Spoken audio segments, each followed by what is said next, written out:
데살로니가에서 이제 3주 가량 복음을 전했던 사도 바울과 선교팀은 유대인의 강한 핍박으로 인해서 데살로니가 교회를 떠날 수밖에 없었습니다. 데살로니가를 떠나서 베레아의 땅으로 갈 수밖에 없었죠. 그런데 너무 급작스럽게 사도 바울이 떠났기 때문일까요? 사도 바울의 마음 가운데는 늘 데살로니가 교회 성도들을 향한 마음이 있었습니다. 다른 지역에서 또한 다른 도시에서 열심히 하나님의 복음을 다른 사람들에게 증거했지만 마음 한켠에는 여전히 이 데살로니가 성도들을 향한 그리움과 미안함과 보고 싶은 그러한 마음이 사도 바울 안에 늘 있었던 것이죠. 그래서 사도 바울은 2번이나 데살로니가를 다시 찾아가려고 이렇게 계획도 하고 다시 이렇게 돌아가려는 그런 발걸음도 가졌습니다. 하지만 성경을 보면 사탄의 방해로 그 모든 계획과 그 일들이 수포로 돌아갔다. 그렇게 이루어질 수 없었다라고 기록을 합니다. 자, 이쯤 되면은 시간도 꽤 지났고 자신이 안 가려고 한 것도 아니고 몇 번 가려고 했는데 번번이 이렇게 막혔어요. 그러면 보통 사람의 마음은 이제 조금씩 그 마음이 이제 흐려지게 되어 있습니다. 그런데 사도 바울은 그러지가 않았어요. 사탄이 방해하면 방해할수록 그 길이 막히면 막힐수록 더더욱 데살로니가 교회 성도들을 만나고 싶었던 것이죠. 그들의 안부가 궁금했습니다. 그들의 믿음이 궁금했습니다. 도대체 교회는 잘 나오고 있는지, 복음을 잘 이렇게 가르치고 있는지, 또한 전도는 하고 있는지 그들의 안부가 너무나 사도 바울이 궁금했던 것이죠. 우리 함께 오늘 말씀 3장 1절 말씀을 우리 한 번 더 읽어보도록 하겠습니다. 우리 함께 읽습니다. 시작. 이러므로 우리가 참다 못하여 우리만 아덴에 머물기를 좋게 여겨. 아멘. 사도 바울은 이렇게 이야기를 하고 있는 거예요. 3장 1절을 통해서 이러므로 우리가 뭐라고 말합니까? 참다 못하여 라고 말하고 있습니다. 무슨 말입니까? 더 이상은 못 참겠다라는 거죠. 지금까지는 보고 싶어도 좀 참고 다시 만날 그 날을 이제 소망하면서 궁금해도 좀 이렇게 인내하고 이렇게 버텼는데 더 이상은 내가 참지 못하겠다라는 것을 사도 바울이 편지에 이렇게 기록을 하고 있는 것이죠. 그래서 사도 바울은 그들이 아테네인 것인데요. 아테네에 있을 때 자신의 영적인 아들인 디모데를 다시 데살로니가로 이제 보내게 됩니다. 디모데를 통해서 그들의 소식을 듣고 싶은 거죠. 그들이 과연 잘 지내고 있는지, 김 집사는 교회 잘 나오고 있는지, 권사님은 잘 교회에 계신지 이 소식을 너무나 듣고 싶었던 것입니다. 더불어 사도 바울은 이 디모데를 보내면서 그냥 보내지 않았습니다. 이 디모데를 통해 데살로니가 교회 성도들에게 주고자 하는 영적인 그러한 모습, 그러한 은혜가 있었는데요. 오늘은 우리가 그 모습에 대해서 이제 하나씩 좀 자세하게 살펴보려고 합니다. 우리 먼저 말씀을 보겠습니다. 3장 2절과 3절 말씀을 우리 또 한 목소리로 읽어보겠습니다. 함께 읽습니다. 우리 형제 곧 그리스도 복음의 하나님의 일꾼인 디모데를 보내노니 이는 너희를 굳게 하고 너희 믿음에 대하여 위로함으로 누구든지 이 여러 환난 중에 요동치 않게 하려 함이라. 우리로 이것을 당하게 세우신 줄을 너희가 친히 알리라. 아멘. 사도 바울은 디모데를 데살로니가로 보낸 이유 그 목적에 대해서 2절 중반부터 이야기를 하고 있습니다. 2절 중반을 보면 이는이라고부터 이제 시작을 하죠. 그게 이는이라고부터 시작되는 부분이 이 디모데를 보낸 이유예요. 왜 디모데를 보내느냐? 첫 번째는 무엇입니까? 제가 색으로 칠해놨죠. 첫 번째는 너희를 굳게 하기 위함이다라고 이야기를 하고 있는 거예요. 데살로니가 교회 성도들을 굳게 하기 위해서 이 디모데를 보낸다라는 게 첫 번째 목적이었고요. 두 번째 목적은 무엇입니까? 두 번째 목적은 여러분들의 믿음에 대하여 디모데를 보냄으로 위로하기 위해서, 그들을 격려하기 위해서 이 디모데를 보냈다라고 두 번째 목적을 이야기하고요. 마지막 세 번째 목적은 3장 3절을 보면 이렇게 말하죠. 누구든지 이 여러 환난 중에 요동치 않게 하려 함이다라고 이야기하고 있어요. 그러니까 데살로니가 교회 안에는 환난이 있었습니다. 여기 보면 여러 환난이 있었다라고 말하죠. 그런데 그 여러 환난으로 인해 성도들이 믿음이 요동하지 않게 하기 위해서 이 디모데를 보냅니다라고 사도 바울이 이 세 가지를 이야기를 하고 있습니다. 자, 오늘 우리가 이 세 가지에 대해서 좀 자세히 함께 이렇게 나누면서 우리도 그러한 어떠한 모습을 가져야 되는가, 그 은혜를 좀 함께 나누기를 원하는데요. 자, 첫 번째 오늘 말씀의 제목이 우리로 세우신 이유입니다. 우리로 세우신 이유. 우리를 하나님이 성도로 왜 세우셨는가? 하나님이 우리를 행복한 교회로 왜 세우셨는가? 그 이유를 알기 위함인데요. 1번은 이것입니다. 성도를 굳게 하기 위함이다. 우리를 교회로 이렇게 한자리에 모이게 한 것은 성도를 굳게 하기 위함이다라는 것입니다. 자, 사도 바울이 디모데를 데살로니가로 보낸 첫 번째 이유가 뭐냐면요, 그들의 믿음을 굳게 하기 위함이다라고 이야기를 하고 있습니다. 데살로니가 교회 성도들은 어떠한 사람들입니까? 사도 바울과 선교팀으로부터 하나님의 말씀을요 불과 3주밖에 듣지 않았던 사람들이에요. 지금 여기 앉아 계신 권사님들, 집사님들처럼 신앙생활을 오래 하고 하나님의 말씀을 오랫동안 듣고 읽고 묵상했던 그런 사람들이 아니다라는 거예요. 자, 한번 생각해 볼까요? 물론 지금 교회의 상황과 그 당시 교회의 상황이 조금 다르겠지만, 만약에 우리 교회에 새 신자가 한번 이렇게 왔다고 한번 생각해 보죠. 그리고 그 사람이 예수님을 영접했습니다. 그리고 교회에 다닙니다. 근데 그 사람이 3주밖에 교회 나온 지 안 된 거예요. 한 달밖에 안 된 거예요. 그러면 그 사람의 믿음이 어떨까요? 그 사람의 신앙의 뿌리가 어떨까요? 아주 깊을까요? 아주 믿음이 건강할까요? 그렇지 않다라는 거예요. 한 달밖에 하나님의 말씀을 듣지 않은 것이죠. 이 데살로니가 교회 성도들은 물론 지금 시점으로 사도 바울이 편지를 쓰고 있는 지금 시점으로 보면 시간이 한참 지났지만, 사도 바울이 그 교회를 떠날 당시에는 불과 3주밖에 안 된 하나님의 말씀을 얼마 알지 못하는 그러한 이방인들에 불과했다라는 것이죠. 그래서 사도 바울의 근심과 걱정은요 늘 이런 거예요. 과연 제가 아까도 계속 얘기했지만 신앙생활을 잘 하고 있을까? 그때 내가 전도했던 그 사람, 내가 그때 만났던 그 사람 지금도 교회에 나오고 있을까? 믿음은 잘 유지하고 있을까? 이게 사도 바울의 늘 걱정이었다라는 것이죠. 그래서 우리가 함께 읽지는 않았지만 5절 말씀을 보면 사도 바울이 이렇게 이야기를 하고 있습니다. 5절 말씀을 이렇게 한번 보시면 상반절에 이렇게 말합니다. 이러므로 나도 참다 못하여, 여기서도 참다 못하여 라는 표현을 쓰죠. 사도 바울이 자꾸 이러한 표현을 쓰는 이유는 뭡니까? 자기가 정말로 그렇게 참다가 더 이상 참지 못하고 이렇게 디모데를 보낸다라는 거예요. 그런데 그 디모데를 보내는 이유를 뭐라고 그 뒤에 이렇게 설명을 하고 있습니까? 여러분들의 믿음을 알기 위해서 디모데를 보냈다라고 이야기를 하고 있는 거죠. 신앙생활 잘 하고 있는가? 그리고 그 뒤에를 보면은 이단에 빠지지 않았을까? 이단에게 미혹을 혹시나 당하지는 않았을까라는 그러한 염려가 늘 사도 바울 마음 가운데 있었다라는 것입니다. 하나님께서 우리를 성도로 세운 이유가 무엇일까요? 우리 여기 계신 우리 성도님들을 이 행복한 교회라는 교회 공동체로 하나님이 보내신 이유가 무엇일까요?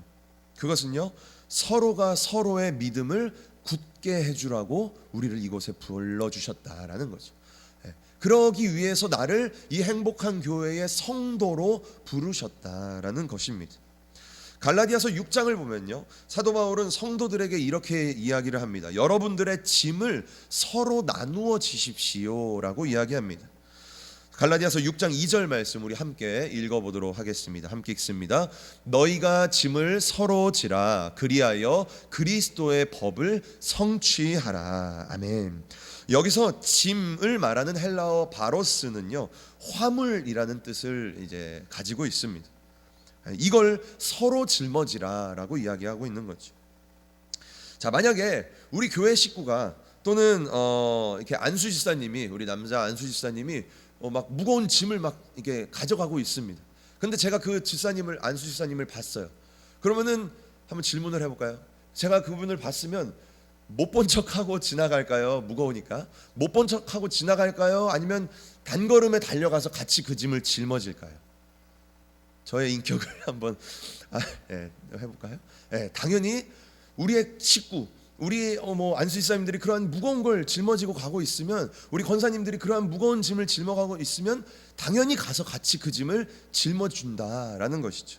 사도 바울은 그거를 이야기를 하고 있는 것이, 우리가 교회 안에 공동체로 있다면, 우리가 함께 신앙생활을 하고 있다면 우리 안에 있는 성도들의 짐을 우리가 함께 져야 된다라는 거예요. 이거는 너의 문제고 이건 내 문제니까 서로 알아서 합시다. 이게 아니라 그 사람의 문제가 나의 문제고 나의 문제가 그 사람의 문제가 되게 해라. 그래서 서로 짊어져라 라는 것을 사도 바울이 이야기를 하고 있는 것이죠. 예를 들면 아무개 집사님의 가정의 문제, 어떤 질병의 문제, 어떠한 어려움이 그들에게 생겼습니다. 이거는 짐이죠. 그것을 우리 어떻게 해야 됩니까? 아이고 어떻게 하나, 어떻게 해야 잘 극복할 수 있을까 염려하고 그냥 생각만 하고 지나치는 것이 아니라, 그 문제를 내가 보게 되었다면 그분에게 달려가서, 그렇죠? 제가 아까 그 짐을 함께 달려가서 짊어지는 것처럼 함께 그분과 고민하고 함께 그분과 기도하면서 이 문제를 어떻게 해결할 수 있을까, 내가 그분을 위해 어떻게 도와줄 수 있을까, 이렇게 질병으로 고통당하고 있는 그 사람에게, 아니면 이러한 가정의 형편의 어려움으로 인해 눈물 흘리고 있는 그 사람을 위해 내가 어떻게 할 수 있을까라는 고민을 하는 것, 그리고 실제적인 도움을 주는 것이 바로 성경에서 말하고 있는 서로 짐을 지라라는 그러한 원리인 것을 우리가 알 수 있다라는 것이죠. 이것이 바로 성도의 관계다라는 것입니다. 내가 누군가의 짐을 함께 들어주기도 하고, 또 반대로 나에게 어려움이 생길 때는 누군가가 또 나의 짐을 들어주기도 하는 그러한 관계가 사랑을 통해서 더욱더 견고해지는 관계가 바로 성도의 관계이다라는 것이죠. 그러한 모습은요, 오늘 이 본문의 12절과 13절에서 사도 바울은 또 그러한 이야기를 하고 있습니다.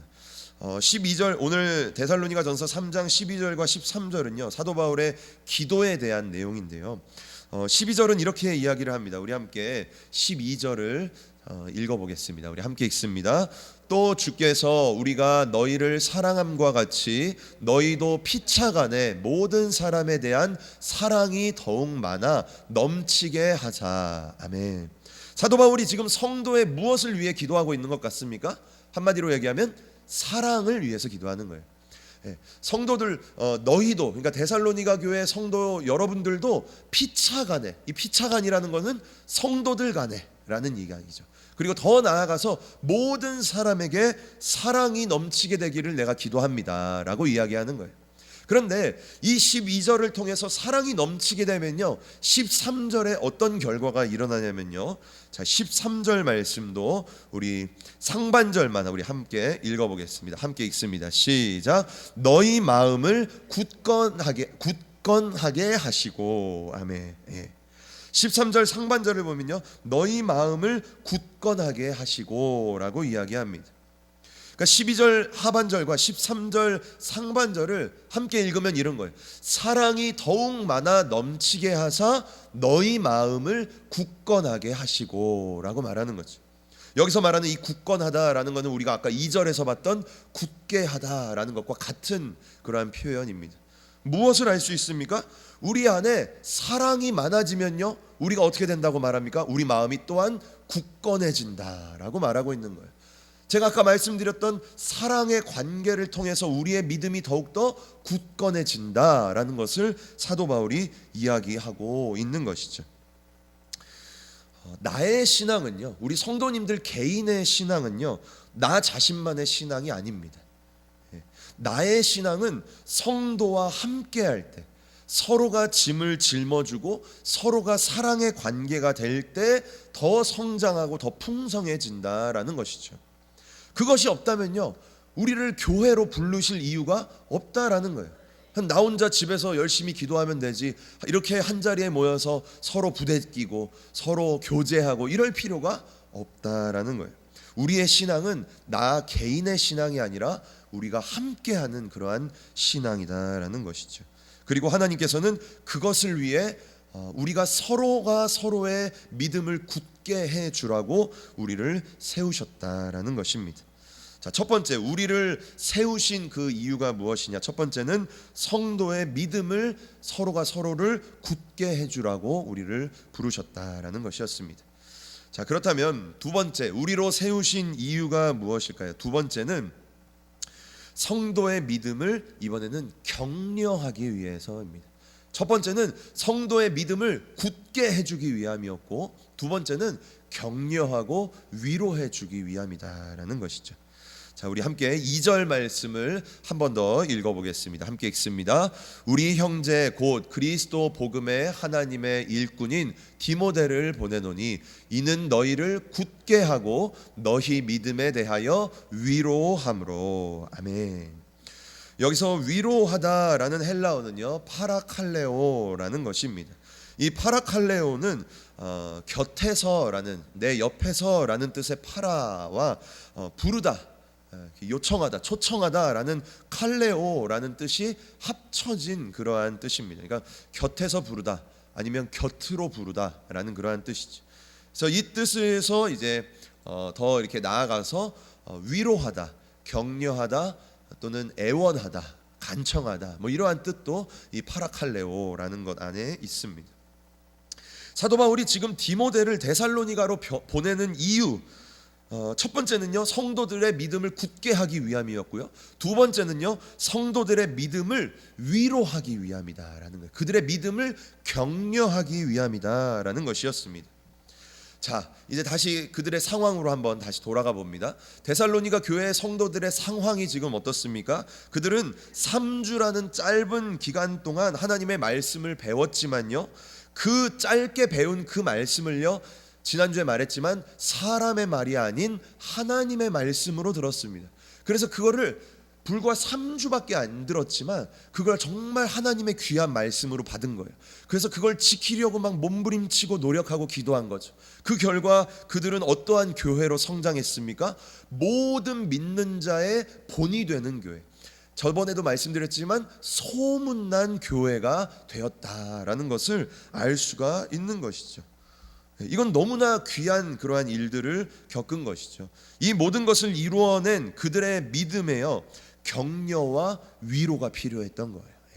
디모데는 오늘 그거를 하기 위해서 데살로니가 교회로 찾아갔다라는 것이죠. 아니, 어쩌면 그들의 신앙의 연수가 짧았기 때문에 오히려 더 많은 격려와 더 많은 위로가 필요할 수도 있었다라는 것이죠. 또한 두 번째로는요, 그들은 같은 민족에게 핍박을 받고 있었습니다. 아까도 잠깐 말씀드렸지만 그들이 여러 환난 가운데 지금 있었다라는 것을 알 수가 있죠. 그러한 환난과 핍박 가운데서 믿음을 지키는 그러한 성도들을 디모데가 뭘 하기 위해 갔습니까? 위로해 주기 위해, 격려해 주기 위해.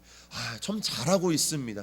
지금 잘 가고 있는 거예요. 하나님이 기뻐하고 계세요라는 것을 전달하기 위해 이 디모데가 데살로니가 교회로 갔다라는 것이죠. 우리 성도님들 한강에 있는 다리에 가본 적이 있는지 모르겠는데요. 뭐 저도 걸어서 가본 적은 없는 것 같은데, 한강에 있는 다리에 가면요, 전화기가 있습니다. 혹시 아십니까? 무슨 전화기가 있을까요? 그렇죠. 공중전화가 있을까요? 그게 아니라 자살방지, 생명의 전화라는 아까 우리 강도사님 말한 것처럼 자살 방지를 위한 그러한 전화기가 있어요. 자료를 보면요, 이 전화가 설치되고 나서 9년 동안 무려 1595명의 사람이 그 상담을 받고 돌아가는 그러한 어쩌면 역사가 일어났다라고 합니다. 그러니까 지금 난 죽어야 돼, 이건 자살하기로 결심하고 지금 간 사람이에요. 이제 소망이 없고 희망이 없는 사람입니다. 그런데 그 자리에 가서 그 전화 한 통을 통해서 누군가가 나를 위로해주고 누군가가 나를 격려해주는 그 말 한마디를 듣고 그 발걸음을 돌이켰다라는 거죠. 그 사람이 누군지도 모르고 그 사람의 얼굴도 전혀 모르지만 나를 격려해주는 그 한마디, 나를 위로해주는 그 한마디를 듣고 그 자리를 죽음에서 생명으로 돌이켰다라는 것입니다. 맞습니다. 사람들에게는요, 격려와 위로가 필요합니다. 우리 그리스도인들은 다를까요? 우리도 똑같죠. 우리도 격려와 위로가 필요합니다. 사실 이 위로와 격려의 최고 전문가가 누굴까요? 그렇죠. 오늘 많이 맞추시네요. 우리 이 위로와 격려에 있어서 최고 전문가는요 바로 우리의 하나님이시다라는 것이 성경에 보면요 두려워하지 마라, 염려하지 마라, 무서워하지 마라 라는 말이 몇 번이나 나오냐면요 무려 300번 이상이나 나온대요. 엄청 많이 나오죠. 하나님은 뭐의 전문가입니까? 위로의 전문가, 격려의 전문가다라는 것이죠.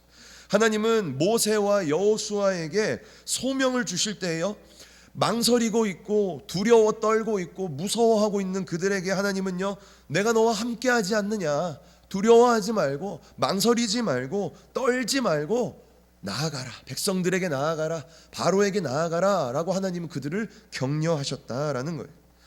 또한 시간이 많이 지나서 이스라엘 백성들이 바벨론의 포로로 있을 때 하나님은 이사야의 입술을 통해서 그들을 또한 위로합니다.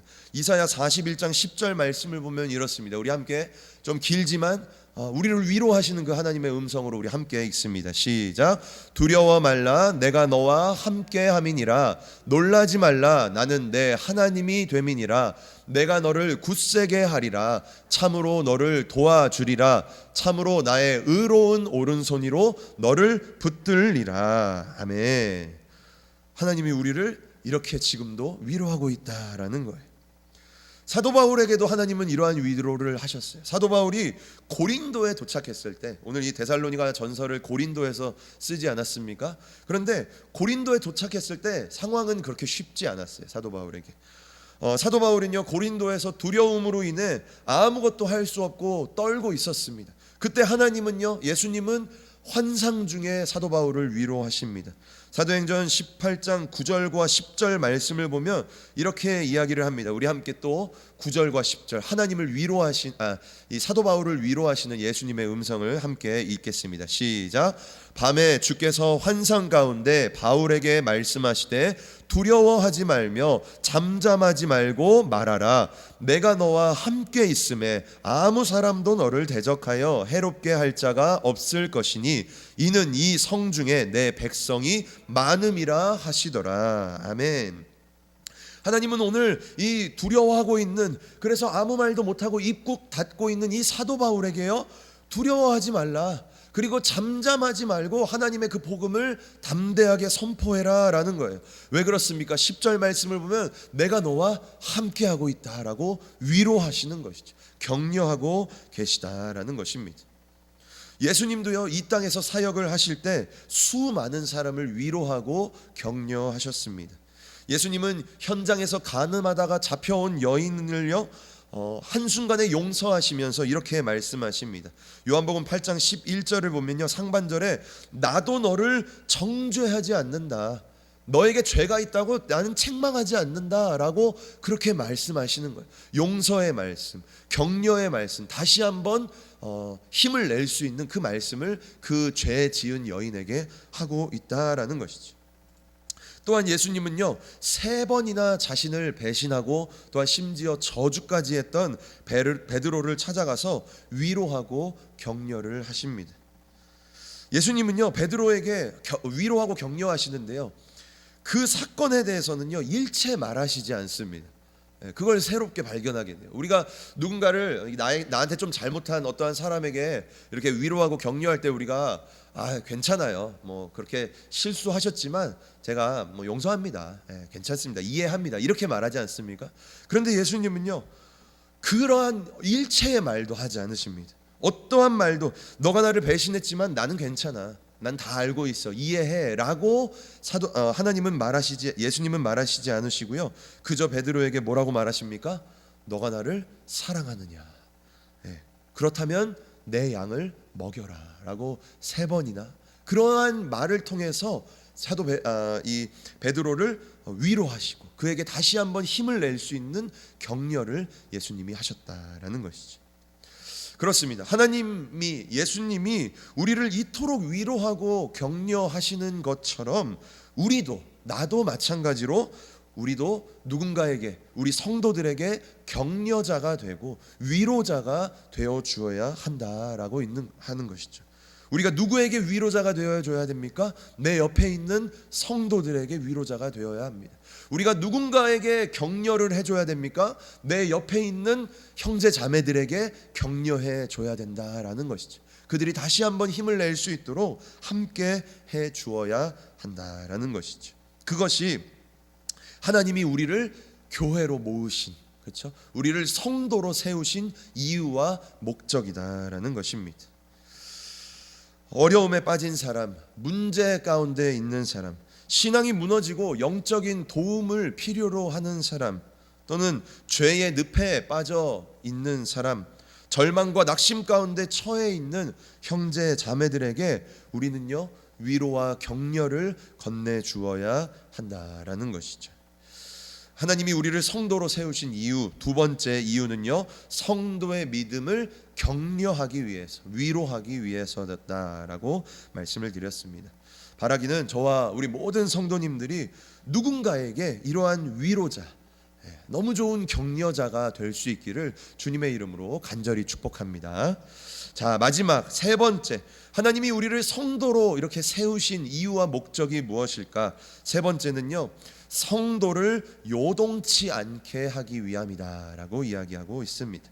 우리 함께 데살로니가전서 3장 3절 말씀 함께 읽습니다.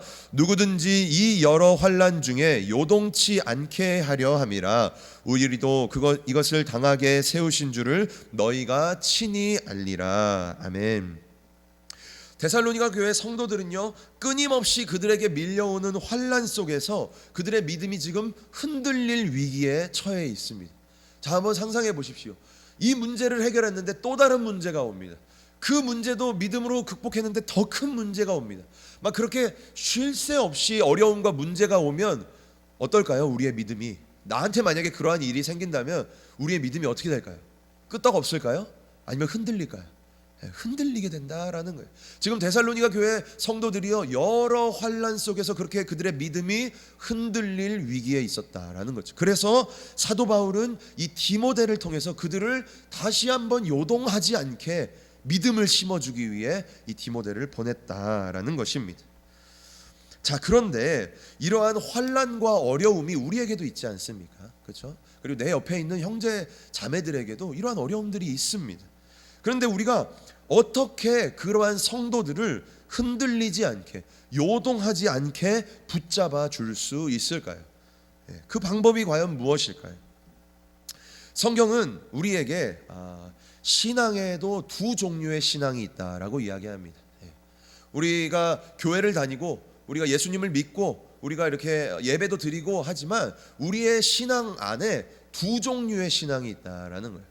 우리 성도님들은 어떤 종류의 신앙인지 한번 생각해 보시기 바랍니다.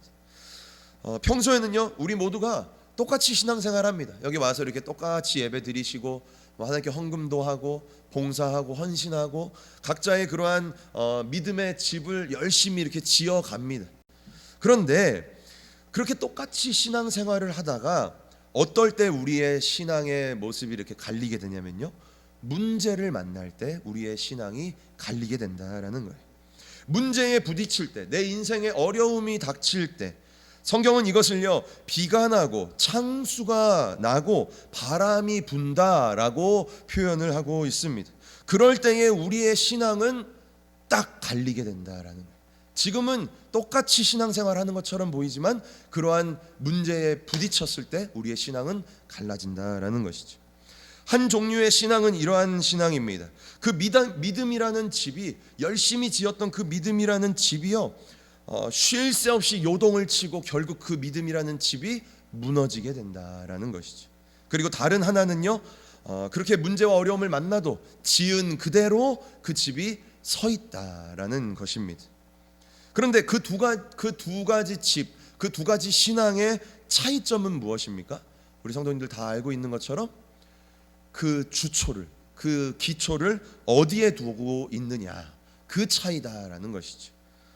그러니까 내가 지금 신앙의 집을, 믿음의 집을 열심히 쌓아가고 있는데 그 기초를 내가 지금 어디에 두고 있냐에 따라서 문제를 만났을 때 와르르 무너지게 되고 한쪽은 든든히 서 있게 된다라는 것이죠.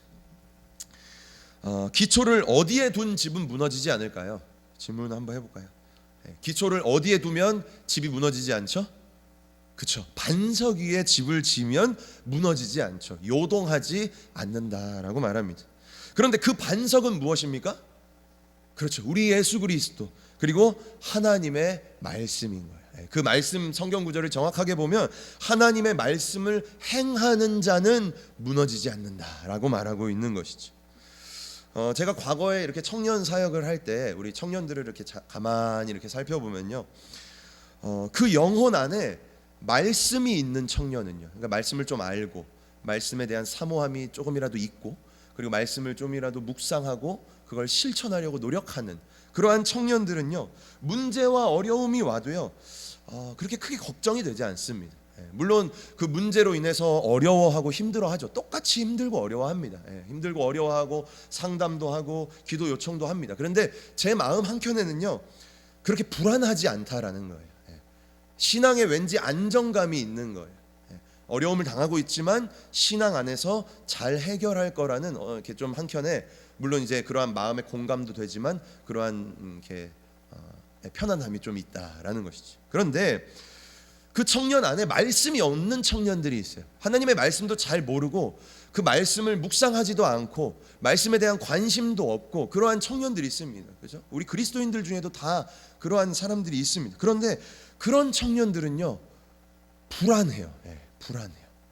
신앙생활 잘 하는 것처럼 보여요. 막 앞에서 인도도 하고 뭐 봉사도 하고 똑같이 다 합니다. 그런데 문제를 만나면 제 마음 안에 불안한 마음이 듭니다.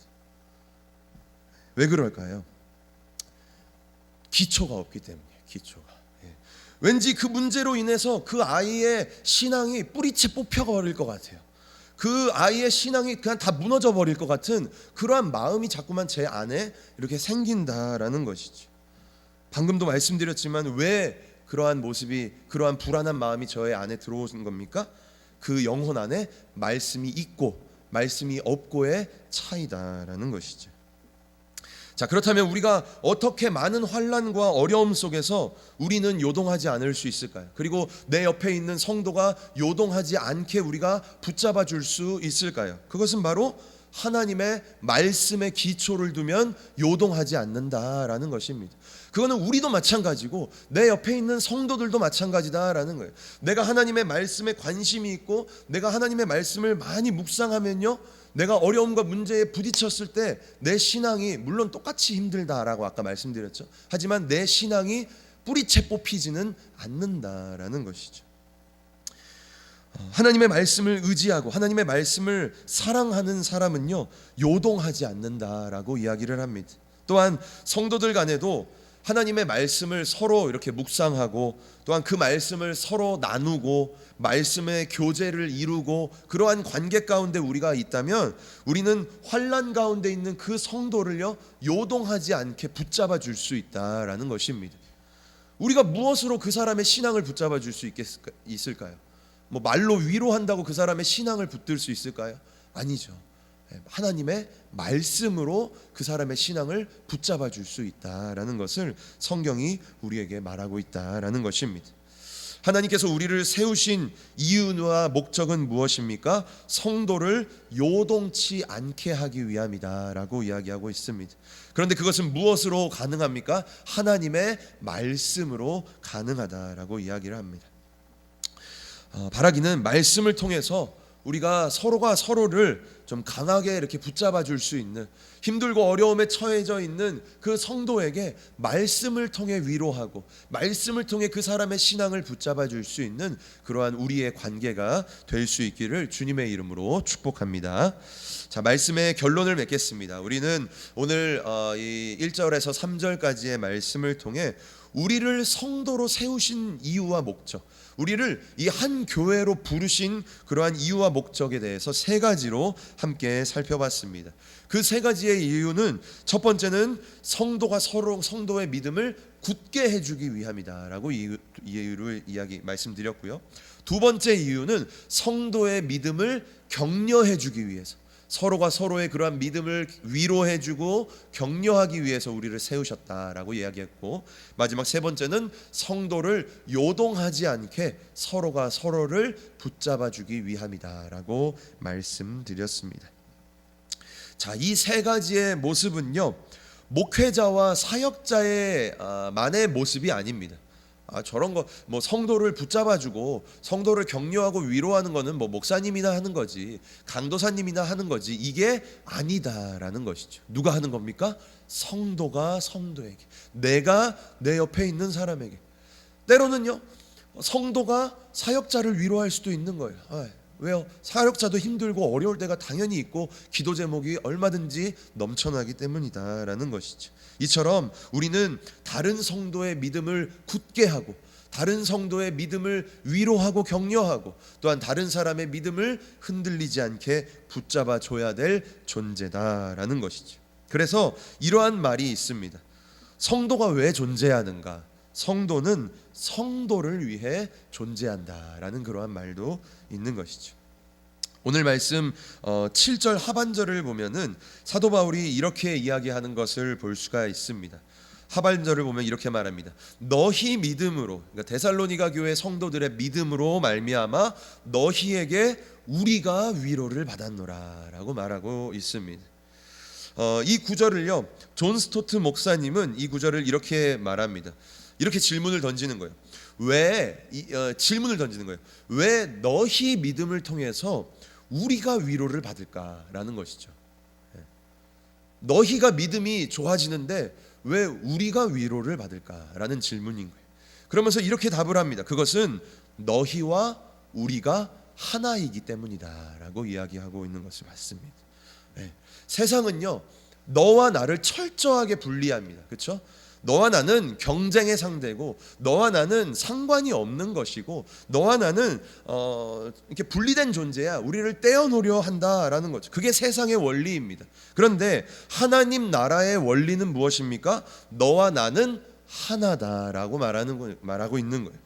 나와 내 옆에 있는 성도는요, 한 몸이다라고 성경은 이야기하고 있는 것이죠. 오늘 설교의 제목이 우리로 세우신 이유입니다. 우리로 세우신 이유입니다. 하나님은 왜 우리를 성도로 부르시고 왜 우리를 교회라는 공동체로 모이게 하셨는가? 그것은 서로가 서로를 믿음으로 격려해 주라고, 믿음으로 굳게 세워 주라고, 흔들리지 않게 도와주라고 우리를 세웠다라는 것이죠.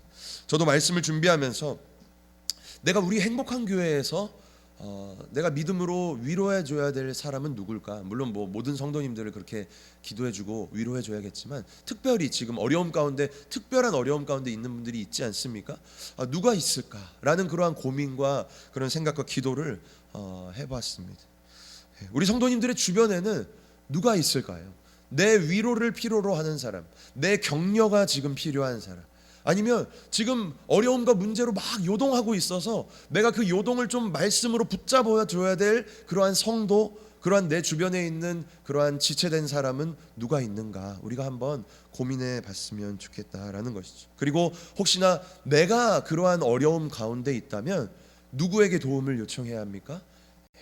우리 성도들에게 기도해 달라고 요청하고, 내가 이러한 어려움이 있습니다, 우리 함께 좀 중보해 주세요, 기도해 주세요 라고 요청을 할 필요가 있다라는 것이죠.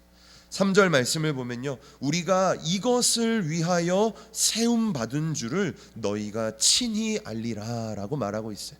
우리가 이것을 위하여 세움을 받았다라고 말하고 있습니다.